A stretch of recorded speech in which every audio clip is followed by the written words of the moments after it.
श्रीदेवी की रहस्यमयी मौत का पूरा सच। दुबई के कमरा नंबर 2201 में उस रात क्या हुआ।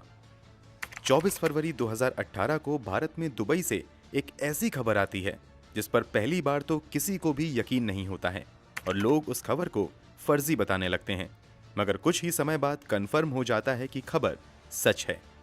खबर थी बॉलीवुड की पहली सुपरस्टार एक्ट्रेस के तौर पर पहचाने जाने वाली श्रीदेवी के मौत की। श्रीदेवी की मौत की वजह यूएई के एक बड़े होटल जुमेरा एमिरेट्स टावर्स के एक कमरे में नहाते समय टब में डूबने को बताया गया था। तो क्या सच में श्रीदेवी की मौत डूबने की वजह से हुई थी? दुबई पुलिस की नज़र में तो मौत की वजह यही थी, मगर जब आप श्रीदेवी की मौत से 4 दिन पहले से घटित घटनाक्रमों और मौत की रात कमरा नंबर 2201 में घटित घटनाओं और इन सभी के बीच उठते सवालों पर नजर डालेंगे तो यकीनन आपके लिए इस बात को हजम करना मुश्किल हो जाएगा कि एक 5 फीट 7 इंच लंबी महिला की मौत 5 फीट 1 इंच लंबे टब में डूबने से हुई होगी। तो आखिर श्रीदेवी की मौत की पूरी सच्चाई क्या है? श्रीदेवी की मौत से पहले क्या हुआ था और मौत वाली रात उस कमरे में क्या कुछ हुआ था? पोस्टमार्टम रिपोर्ट में क्या आया था? चलिए जानते हैं सब कुछ इस वीडियो में आगे। यहाँ हम आपको श्रीदेवी की मौत के बाद दुबई पुलिस की पूछताछ में बोनी कपूर के दिए बयान के बारे में भी बताएंगे। साथ ही उन अनसुलझे सवालों में भी आपको रूबरू करवाएंगे जो श्रीदेवी की मौत को रहस्यमयी बनाती हैं। तो वीडियो में अंत तक जरूर बने रहें।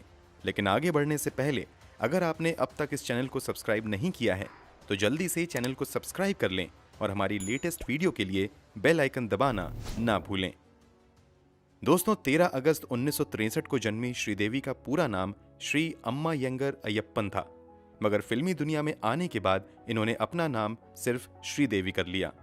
यहाँ श्रीदेवी की पर्सनल लाइफ के बारे में और बातें करने की बजाय हम सीधे उनकी रहस्यमयी मौत पर आते हैं।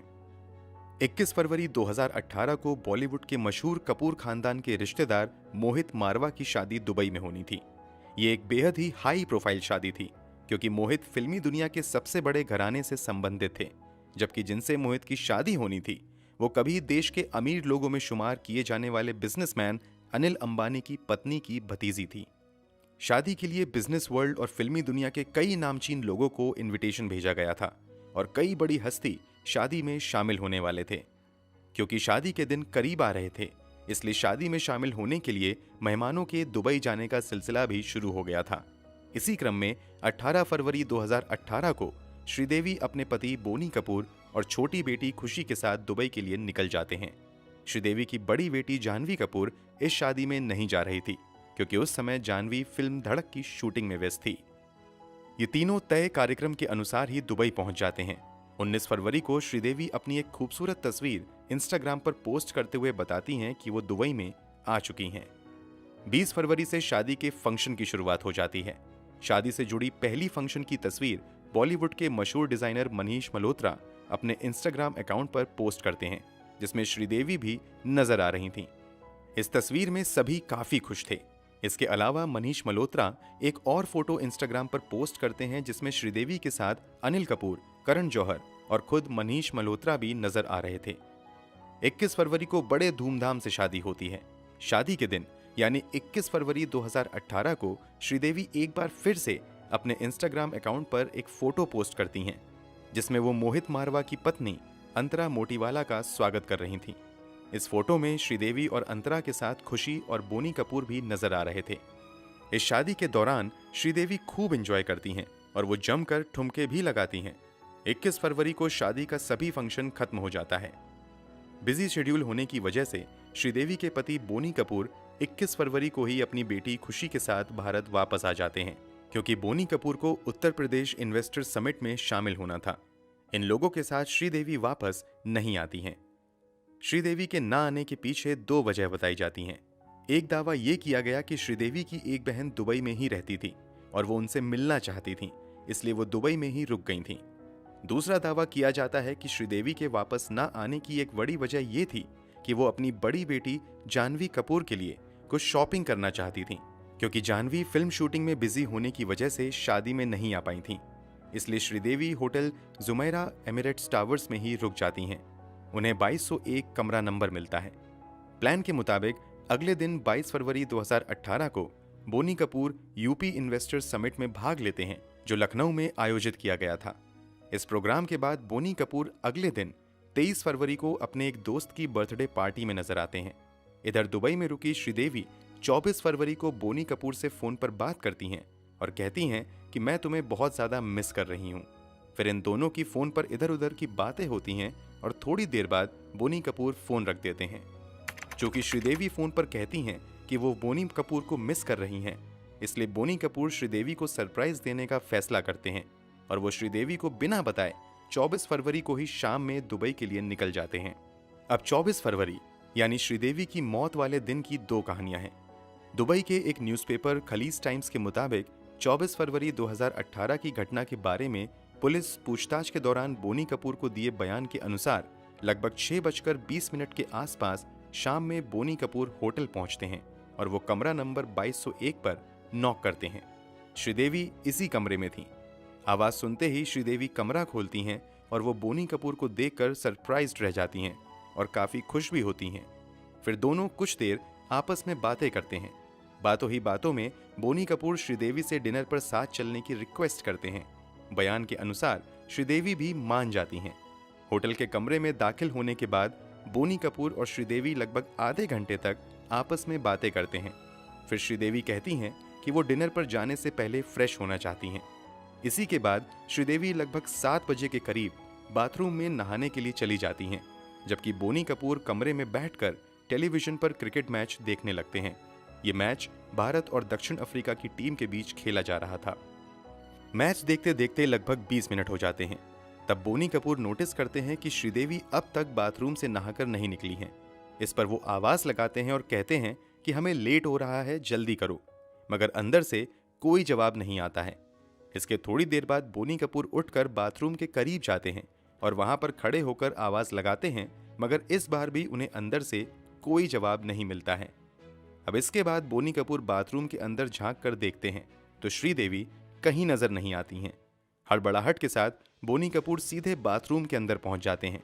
जैसे ही वो अंदर जाते हैं, उनकी नजर सीधे बाथ टब पर पड़ती है, जो पूरी तरीके से पानी से भरा हुआ था और श्रीदेवी उसी में औंधे मुंह पड़ी हुई थी। तुरंत बोनी कपूर श्रीदेवी को वहां से उठाते हैं और बाथरूम के ही फर्श पर लिटा देते हैं। वो लगातार श्रीदेवी को कई आवाज लगाते हैं, मगर श्रीदेवी के शरीर में किसी तरह की कोई हरकत नजर नहीं आती है। इसके बाद तुरंत बोनी कपूर अपने एक करीबी दोस्त को फोन लगाते हैं, जो उस समय दुबई में ही जुमेरा एमिरेट्स टावर्स होटल के करीब ही ठहरा हुआ था। वो तुरंत श्रीदेवी के कमरे में पहुंच जाता है। श्रीदेवी की स्थिति को देखते हुए दोस्त के आने के बाद होटल के इमरजेंसी डिपार्टमेंट में फोन किया जाता है और डॉक्टर को बुलाया जाता है। डॉक्टर आते ही कंफर्म कर देता है कि श्रीदेवी की सांसें थम गई हैं। फिर भी श्रीदेवी को अल रशीद हॉस्पिटल ले जाया जाता है। यहाँ भी डॉक्टर देखते ही कंफर्म कर देते हैं कि श्रीदेवी की मौत हो चुकी है। मौत की पुष्टि होने के बाद दुबई के स्थानीय समय के अनुसार रात के लगभग 9 बजे दुबई पुलिस को श्रीदेवी की मौत की खबर दी जाती है। तुरंत पुलिस भी आ जाती है और जांच पड़ताल शुरू हो जाती है। दुबई पुलिस की जांच में क्या खुलासा होता है वो हम आपको आगे बताएंगे। फिलहाल हम आपको बताते हैं कि श्रीदेवी के मौत वाले दिन की दूसरी कहानी क्या है। अगर आपने अब तक वीडियो ध्यान से देखा होगा तो आपको याद होगा कि हमने थोड़ी देर पहले बताया है कि उस दिन श्रीदेवी दुबई के मशहूर जुमेरा एमिरेट्स टावर्स होटल में ठहरी हुई थी। इसी होटल के सर्विस स्टाफ के एक मेंबर ने जो दावा किया था वो बोनी कपूर की कहानी से बिल्कुल ही अलग है। सर्विस स्टाफ के मेंबर के दावे के अनुसार 24 फरवरी 2018 की शाम को श्रीदेवी ने अपने कमरे से रूम सर्विस के लिए फोन किया और एक गिलास पीने का पानी लाने को कहा। स्टाफ के मुताबिक थोड़ी देर बाद होटल का एक स्टाफ पानी लेकर श्रीदेवी के कमरा नंबर 2201 के बाहर आ गया और वो डोरबेल बजाने लगा। काफी देर तक डोरबेल बजाने के बावजूद कमरा नहीं खुला। इसके बाद उस स्टाफ ने अपने सीनियर को जानकारी दी और एक साथ कई लोग आ गए। फिर से बेल बजाया गया और जब दरवाजा नहीं खुला तो स्टाफ ने मास्टर की से दरवाजा खोलने का फैसला किया और अंदर दाखिल हो गया। अंदर गया तो श्रीदेवी वहां भी नहीं थी। फिर इधर उधर देखने पर पता चला कि दूसरे कमरे से अटैच रूम के बाथरूम का दरवाजा खुला हुआ है और श्रीदेवी बेहोशी की हालत में बाथरूम के फ्लोर पर पड़ी हुई हैं। श्रीदेवी की इस हालत को देखकर तुरंत होटल के इमरजेंसी डिपार्टमेंट में फोन किया गया और मेडिकल टीम को बुलाया गया। स्टाफ के बयान के अनुसार उस समय श्रीदेवी की सांसें चल रही थीं, इसलिए बिना समय गवाए उन्हें अल रशीद हॉस्पिटल ले जाया गया, मगर यहाँ डॉक्टरों ने शुरुआती जांच के बाद ही कंफर्म कर दिया कि श्रीदेवी की डेथ हो गई है। इस तरह आप समझ गए होंगे कि बोनी कपूर के बयान में और स्टाफ मेंबर के बयान में जमीन आसमान का अंतर है। इसके बावजूद हैरानी की बात तो ये थी कि दुबई पुलिस ने होटल स्टाफ को अपनी जांच में आगे शामिल ही नहीं किया, और जब दुबई की स्थानीय न्यूज़पेपर ने होटल स्टाफ के इस बयान को छापा, तब भी दुबई पुलिस की ओर से इस दावे की जांच नहीं की गई, बल्कि पुलिस ने बोनी कपूर के बयान के अनुसार ही मामला दर्ज करते हुए जांच आगे बढ़ाई। खैर, 24 फरवरी 2018 को जब श्रीदेवी की डेथ कंफर्म हो गई तो दुबई पुलिस ने तुरंत लाश को अपने कब्जे में कर लिया और उसे पोस्टमार्टम के लिए भेज दिया गया। इधर ये खबर भारत में भी पहुंच गई, मगर आधिकारिक रूप से कपूर खानदान की ओर से श्रीदेवी को लेकर कोई बयान जारी नहीं किया गया था। हालांकि कुछ ही देर बाद बोनी कपूर के भाई संजय कपूर ने इस बात की पुष्टि कर दी कि श्रीदेवी की मौत दुबई में हो गई है। साथ ही उन्होंने बताया कि ये मौत सीवियर कार्डियक अरेस्ट यानी अचानक हृदय गति रुकने की वजह से हुई है। श्रीदेवी की मौत के तुरंत बाद इस पूरे मामले को दुबई पुलिस ने अपने हाथों में ले लिया था, लेकिन बाद में इस मामले को दुबई पब्लिक प्रोसिक्यूशन को दे दिया गया और अब यही टीम श्रीदेवी की मौत की जांच कर रही थी। खलीज टाइम्स के मुताबिक जांच की शुरुआत सबसे पहले बोनी कपूर से हुई थी। दुबई के एक बड़े अखबार का दावा था कि लगभग 3 से 4 घंटे तक बोनी कपूर से लगातार पूछताछ की गई, जबकि दुबई के एक दूसरे बड़े अखबार ने दावा किया कि बोनी कपूर से पूछताछ नहीं की गई है, बल्कि सिर्फ उनका बयान दर्ज किया गया है। कुल मिलाकर बोनी कपूर की पूछताछ के बाद उन्हें छोड़ दिया गया और शव को भारत लाने की प्रक्रिया शुरू हो गई। क्योंकि मामला काफी हाई प्रोफाइल था, इसलिए दुबई पुलिस काफी तेजी से और पूरी सावधानी के साथ इस मामले की जांच कर रही थी। 25 फरवरी को ही पोस्टमार्टम किया गया और उसमें जो खुलासा हुआ वो थोड़ा हैरान करने वाला था। दुबई पुलिस की फॉरेंसिक जांच में खुलासा हुआ कि श्रीदेवी के शरीर पर शराब के अंश पाए गए हैं। इसके अलावा दूसरी जांच से भी कंफर्म हो गया कि मृत्यु के समय श्रीदेवी शराब के नशे में थी और नशे की हालत में वो बाथरूम में नहाने गईं, जहां उनका बैलेंस बिगड़ गया और वो बाथरूम के ही टब में मुंह के बल गिर गईं। फिर उन्हें संभलने का मौका नहीं मिला और इस कारण डूबने की वजह से उनकी मौत हो गई। पोस्टमार्टम रिपोर्ट में एक्सीडेंटल ड्राउनिंग को कॉज ऑफ डेथ बताया गया। इसके अलावा पोस्टमार्टम के दौरान ये भी साफ हो गया कि श्रीदेवी के फेफड़े में बहुत ज्यादा पानी भर गया था। ये बात भी इस बात की ओर इशारा कर रही थी कि श्रीदेवी की मौत पानी में डूबने की वजह से ही हुई है। पोस्टमार्टम और कई जांच होने के बावजूद दुबई पुलिस श्रीदेवी की लाश को रिलीज नहीं कर रहा था, क्योंकि कुछ जांच और बाकी थे। साथ ही कागजी कार्यवाही भी पूरी होने में समय लग रहा था। अगले कुछ दिनों की जांच में ये तलाशने की कोशिश की गई कि कहीं श्रीदेवी को जहर देकर तो नहीं मारा गया है, लेकिन जांच में किसी भी तरह के जहरीले पदार्थ श्रीदेवी के शरीर में नहीं मिले। जब दुबई पुलिस की नज़र में श्रीदेवी की मौत की वजह बिल्कुल स्पष्ट हो गई, तो आखिरकार 27 फरवरी को दुबई पुलिस ने श्रीदेवी से जुड़े केस को बंद कर दिया और अब लाश को भारत भेजने की अंतिम तैयारी शुरू हो गई।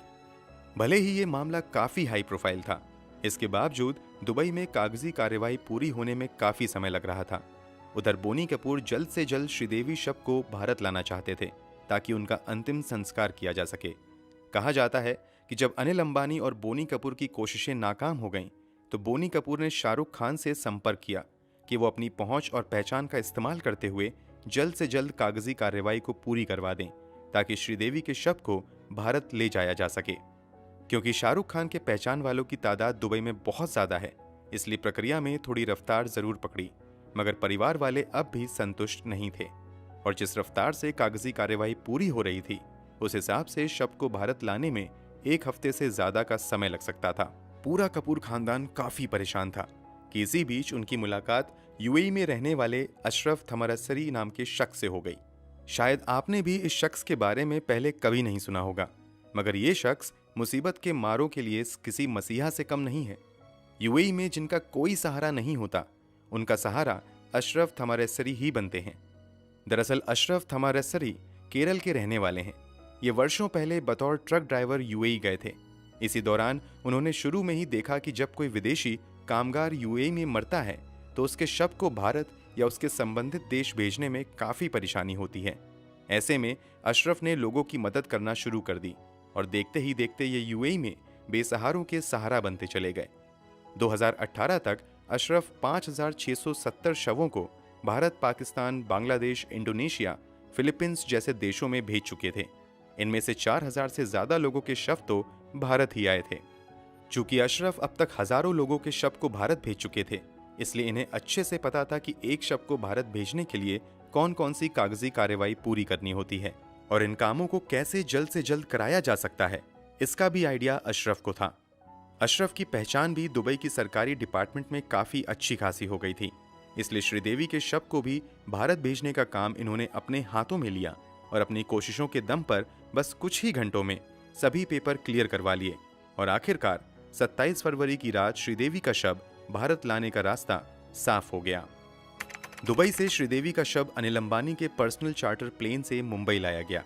यहां 28 फरवरी 2018 को मुंबई में पूरे राजकीय सम्मान के साथ श्रीदेवी का अंतिम संस्कार किया गया।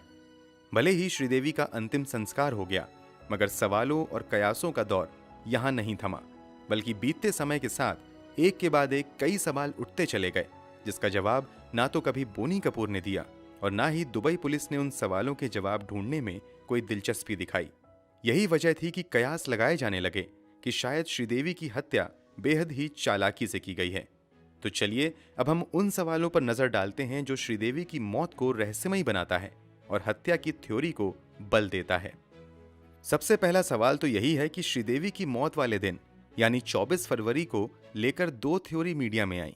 एक कहानी थी कि श्रीदेवी को सबसे पहले बाथटब में गिरे हुए बोनी कपूर ने देखा, जबकि दूसरी कहानी ये कहती है कि होटल के सर्विस स्टाफ में से किसी ने श्रीदेवी को बाथरूम के फ्लोर पर बेहोशी की हालत में देखा और वही लोग श्रीदेवी को होटल से हॉस्पिटल लेकर गए। अब ऐसे में सवाल है कि आखिर इन दोनों में किसका दावा सच्चा था। अगर इन दोनों थ्योरी की गहराई से जांच की जाती तो शायद वो सच बाहर आ सकता था, जो सभी की नजरों से आज तक ओझल है। दूसरा सवाल कुछ ऐसा है जो बोनी कपूर को ही सवालों के घेरे में खड़ा करता है। बोनी कपूर के बयान के अनुसार जब उन्होंने बाथरूम में जाकर देखा तो श्रीदेवी बाथटब में बेहोश पड़ी हुई थी और उन्होंने वहां से उन्हें निकालकर फिर उन्होंने अपने एक दोस्त को फोन किया। सबसे बड़ा सवाल तो यही है कि आमूमन इमरजेंसी की हालत में लोग तुरंत डॉक्टर की तरफ भागते हैं और डॉक्टर को याद करते हैं, मगर बोनी कपूर होटल के इमरजेंसी डिपार्टमेंट में कांटेक्ट करने की बजाय या किसी डॉक्टर को फोन करने की बजाय दोस्त को फोन करने में लग गए। दोस्त को फोन करने और दोस्त के होटल पहुंचने तक में काफी समय बीत गया।